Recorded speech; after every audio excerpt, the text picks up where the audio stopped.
అమ్మగారు మీకు ఒక సర్ప్రైజ్. ఏంటి సీత అది? మ్యాంగో. వావ్ సీత, నాకు మ్యాంగోస్ అంటే చాలా ఇష్టం. సీత, ఎక్కడి నుంచి తీసుకొచ్చావు ఇది? మన పక్కన మామిడి తోట ఉంది కదా అమ్మగారు, అక్కడి నుంచే తీసుకొచ్చాను. ఓ అవునా. అవును సీత, నువ్వు హనీ కదా బయటికి వెళ్ళారు, నువ్వు ఒక్కదానివే వచ్చావు. Honey AD? తోటలో ఎవరూ లేరని హనీ నేను మామిడికాయల కోసం వెళ్ళాం అమ్మగారు. అయితే అక్కడ ఒక పెద్ద ఆయన చూసి మమ్మల్ని ఇద్దరిని దెబ్బలాడాలు. నా మామిడికాయ నాకు ఇత్తాలా లేక మీ ఇద్దరిలోకి ఎవరైనా కట్టియాలా అని అన్నాడు.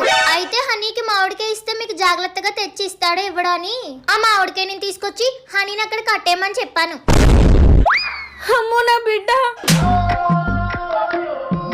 వసే మామిడి టెంక మొహందనా, నా కొడుకుని అలా కట్టించేస్తావా నిన్ను?